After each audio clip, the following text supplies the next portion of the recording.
Dalam siniar yang tayang di kanal YouTube Hendro Firleso pada 13 September lalu, kuasa hukum keluarga Brigadir Yosua Huta Barat, Kamarudin Simanjuntak, melontarkan pernyataan penutup yang bikin gempar publik. Itu adalah permintaan maaf kepada seluruh rakyat Indonesia karena perkara kliennya yang tak kunjung mendapat titik terang, bahkan setelah 3 bulan melewati masa penyidikan, dengan pengorbanan materi hingga waktu. Kamarudin juga menyatakan kekecewaannya pada Presiden sebab tidak tegas kepada Polri yang lamban dalam menangani kasus kliennya. Memang keadaan sekarang ini sangat mengecewakan. Tetapi saya betul-betul minta maaf, saya sudah berjuang dengan mengorbankan segalanya, baik pikiran, materi maupun waktu. Saya membiayai semua perkara ini, tapi saya tidak bermaksud mengungkit-ungkit itu. Tetapi karena Presiden tidak mau berbuat sesuatu, maka pada akhirnya, kecuali hanya 4 kali mengatakan buka seterang-terangnya, memang kita harus akui dia mengatakan itu 4 kali, dalam 4 kali momen. Pada akhirnya apa yang saya perkirakan perkara ini akan menjadi balilut sudah terjadi. Artinya sudah 3 bulan perkara ini sejak Juli, Agustus, September, perkara tidak terang-terang. Padahal saya katakan dulu, kalau saya yang menjadi penyidik setengah hari, saya garansi selesai. Tidak sampai seminggu sudah P21 tahap 2. Itu dengan kecerdasan saya. Tetapi pernyataan Kamarudin sendiri bukan tanpa alasan. Dengan banyaknya personil yang terlibat dalam rekayasa kasus, sampai sekarang pihak kepolisian memang hanya berhasil menetapkan 5 tersangka ditambah 6 pelaku lain yang terbukti menghalangi penyidikan.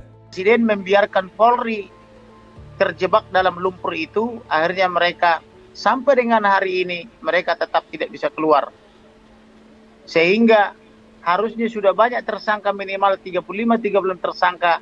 Yang tersangka sampai hari ini baru 5 ditambah dengan 7. Yang 7 itu pun juga salah satu dari 5 itu, yaitu tersangka obstruction of justice.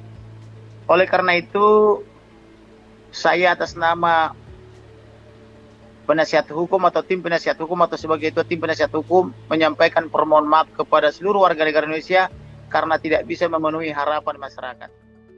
Bukan hanya minta maaf sebagai kuasa hukum karena gagal memenuhi harapan publik, Kamarudin juga memohon maaf atas nama keluarga kliennya. Sebab orang tua almarhum Brigadir Yosua, Samuel Huta Barat, telah menyampaikan saat bertemu secara langsung di Jambi kalau dirinya merasa lelah dengan proses yang tak kunjung selesai.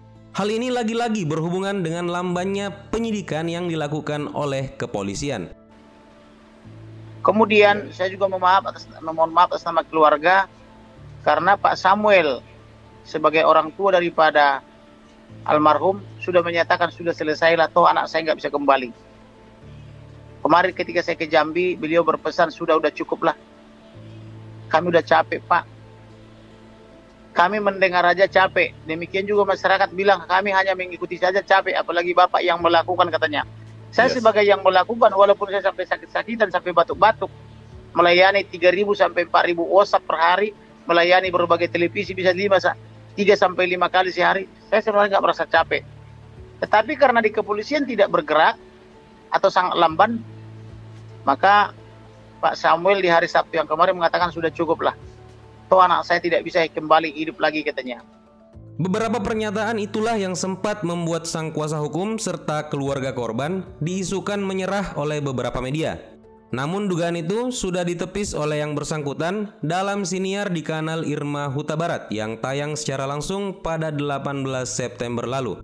Di kesempatan tersebut, sang kuasa hukum bukan hanya mengklarifikasi bahwa dirinya sama sekali tidak menyerah, dia juga menjelaskan duduk perkara sebenarnya tentang pernyataan dari ayah Brigadir Yosua yang disalahartikan oleh sebagian orang. Yang mau saya klarifikasi dulu ya.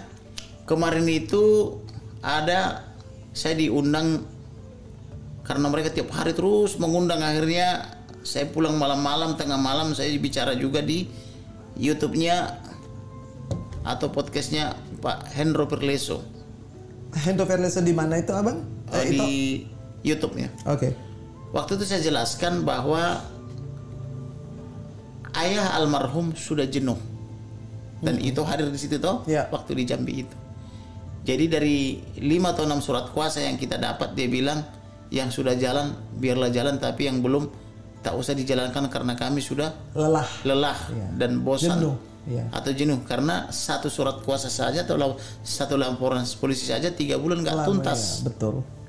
Ya, bisa dipikir mungkin berapa tahun Sehingga lah kami harus menunggu. Kami terus dimintai keterangan sampai kapan, kan begitulah.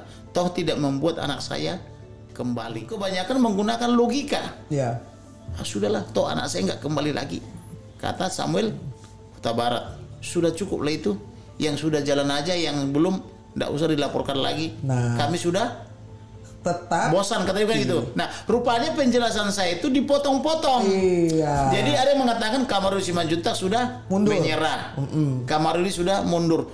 Bukan saya, kalau saya semangatnya masih berapi-api. Itu yang perlu didengar. Tetapi orang tua atau ayah daripada almarhum sempat mengatakan sudah jenuh. Iya, sempat sebentar. Iya. Iya. Sempat sebentar. Jadi seperti orang yang menjadi ragu-ragu tapi kemudian menjadi teguh lagi untuk berjuang. Kemudian tidak berhenti dengan klarifikasi. Kamarudin juga meneruskan pernyataan dari ibu korban, Rosti Simanjuntak, serta para saudara korban yang tetap ingin memperjuangkan keadilan untuk almarhum, meski ada pernyataan pasrah yang telah dilontarkan oleh sang ayah. Yang kita sebut wanita pemberani, kami siap kapanpun. Bahkan anak daripada klien kita atau anak daripada Ibu Rosti semua bilang tetap semangat, kan begitu. Sri Kandi Sungai Bahar berperan dalam hal ini. Biasa gitu. Jadi itu yang perlu diklarifikasi. Sejauh ini, Verdi Sambo bersama 10 tersangka lain yang terlibat dalam pembunuhan berencana Brigadir Yosua serta menghalangi penyidikan akan disidang bersamaan dengan 2 dakwaan. Pasal 340 Subseder, Pasal 338 KUHP Jungto, Pasal 55 KUHP Jungto, dan Pasal 56 KUHP untuk kasus pembunuhan berencana. Dan di luar itu masih ada Pasal 49 Jungto, Pasal 33 dan atau Pasal 48 ayat 1 Jungto, Pasal 32 ayat 1 UU ITE nomor 19 tahun 2016 dan atau Pasal 221 ayat 1 kedua dan 233 KUHP Jungto, Pasal 55 KUHP dan atau Pasal 56 KUHP untuk perintangan dalam penyidikan atau obstruction of justice. Karena saya biasa itu menyidik dan menyelidiki. Maka saya katakan, kalau saya jadi penyidik, tangkap semua yang di rumah itu, periksa di ruang yang berbeda, pasti ketemu yang mana tersangka, yang mana saksi, mana barang bukti, langsung pasang polis lain, olah TKP,